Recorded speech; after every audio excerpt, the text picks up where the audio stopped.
the Minnesota 5th District, which is Ilhan Omar. A much stronger showing this time around against Don Samuels. Don Samuels, he did well in some areas. I will say this, one of the things that was fascinating about the map when you looked at the city of Minneapolis itself, Ilhan really is she won pretty much almost every segment of Minneapolis outside of the very downtown area and the very southwestern part of the city. She pretty much dominated the rest of the city. It was 56 to 42% with some other third and fourth candidates for the DFL there. A pretty resounding win. Now, I will say this. Her campaign this time around for the primary, which once again, this is the general election. She's not going to lose the general election in November. So Ilhan Omar is going back to the Capitol. But the thing which I thought about this as I looked at it is her campaign was much better focused. I think had a much better message this time around. And although I think there were some people, especially with last time Don Samuels ran, who were wondering if Don Samuels was really actually a Democrat or was he a moderate Republican in disguise, I think that it clearly was a Democrat. It did not resonate like it did last time, where Ilhan Omar got a bit of a scare in the primary. This time, though, a fairly convincing win for her. I have to talk about the Senate results, though, because this is the impact of what just happened here in Minnesota with the Minnesota Senate primary races. It should actually scare the Republican Party where their party has gone. Absolutely. Now, first, I want to point out just the turnout numbers for the Democrats and the Republicans. This is crazy. A month ago, the Minnesota Republican Party thought they had a chance at breaking the long-standing streak of losses in statewide races to the Democrats. As a matter of fact, I don't think since 2004, was it 2004 was the last time, or 2006 was the last time Pawlenty winning the governor's race. That was, I think, the last time a Republican won a statewide race in Minnesota. They thought this was the year that that Trump was going to resonate. Joe Biden wasn't as popular. A month later, I'm feeling pretty confident that you can call Minnesota for the Democrats right now. I just do not see this state even getting close. A lot of different reasons, including the fact that Kamala Harris is now the nominee as opposed to Biden. Biden's fully endorsed her. People have come back together, although I could say the 2nd District's Andy Craig seems to be once again at Farm Fest bad-mouthing Biden. I don't know what you're doing there, but that being said, that has changed the dynamic. Adding Tim Walz, the governor of Minnesota, to the ticket undoubtedly shifted this state, I'd say conservatively, 6 points to the left. I talked about last weekend, I was up in northern Minnesota. I was up in the Iron Range. And the people up there who has been a toss-up district in the past, Pete Stauber runs Minnesota 8 right now. He's the Republican, but there's a lot of people up there who are really excited about the thought of Tim Walz being the vice president of the United States. And that is something which is very interesting. I pointed out the fact that Stauber has kind of shied away from attacking Walz since the initial announcement. And so that decision alone, 6-7 points easily in the favor of the Democrats. So at this point, it was getting out of reach. But then we get to this Senate primary for both the Democrats and the Republicans. Of course, Amy Klobuchar easily wins. The total amount of votes yesterday in the primary for the Democrats was 321,545. Not a lot, but it is a primary.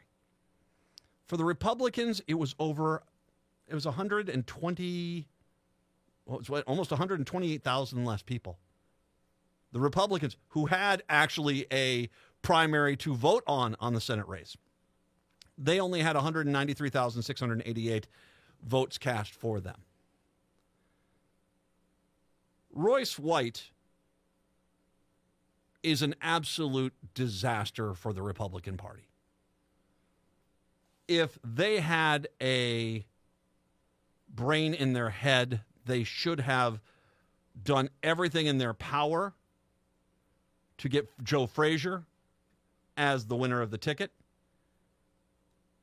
Clearly, the Republican Party in this state is fractured. As a matter of fact, running through the Republican Senate primary last night, Royce White got only 38.5% of the vote. Joe Frazier was at 29.2%, and you ended up having a trio of other candidates get, in the high single digits. There clearly is not a cohesive unit in the Republican Party. Royce White is not going to help your campaigns.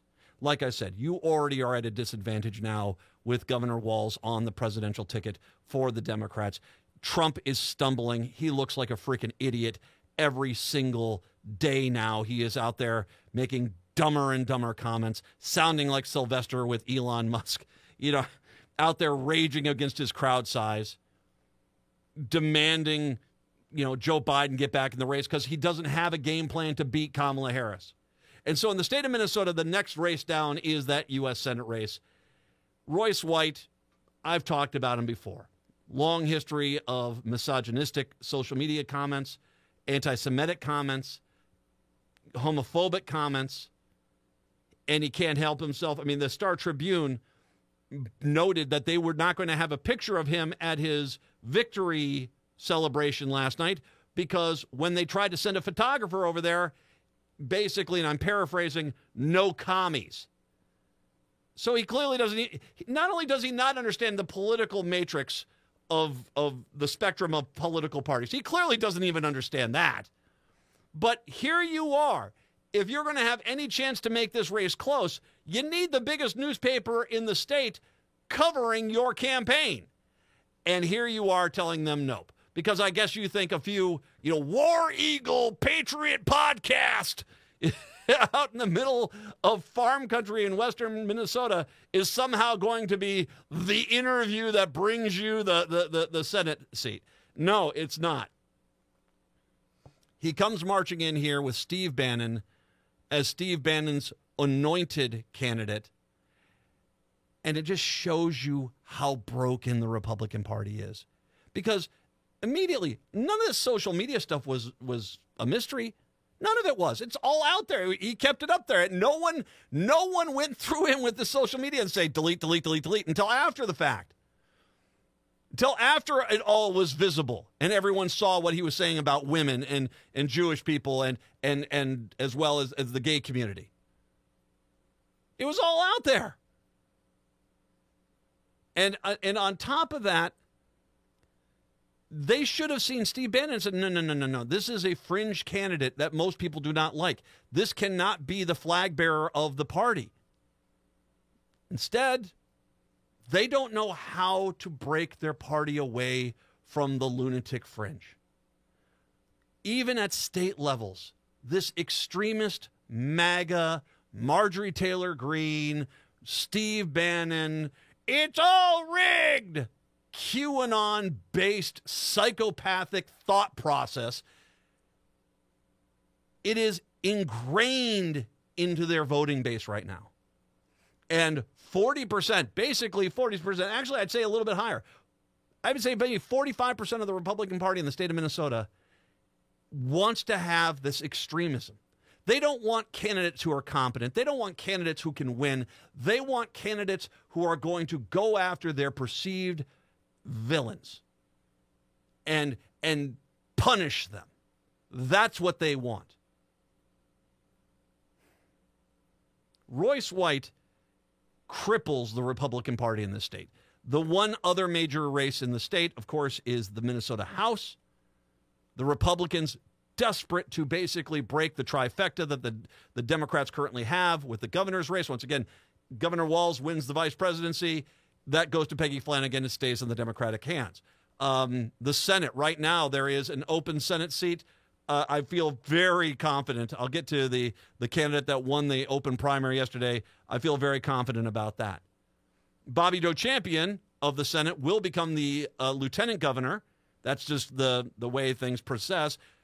City of Minneapolis, that's going to be another Democratic senator. So I'm not too concerned about that either. They want to win the Minnesota House. They can win the House. They can force the hand, try to basically claw back some of the major gains that the Democrats made in the last legislative cycle. And now Royce White has basically left an impact crater on any hope for that. Because I don't see how, okay, out in red meat Republican districts, Royce White is going to play. But those districts are not up for grabs. You have to look at any race out there where there is a +5 Republican seat or towards the Democrats. And all those seats are up for grabs now. Because Royce White is so toxic of a candidate. The DFL in this state would be fools if you did not go around and put edited versions of his social media posts on billboards across the state and say, do you really support this for the U.S. Senate? The Republicans need to win the suburban seats.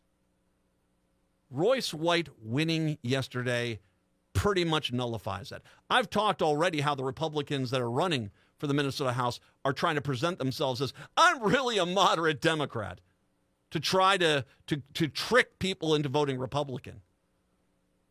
But as much as you want to say that, you're expecting people in this state to vote for Harris and Walz, and then vote for Amy Klobuchar, and then somehow throw you a bone.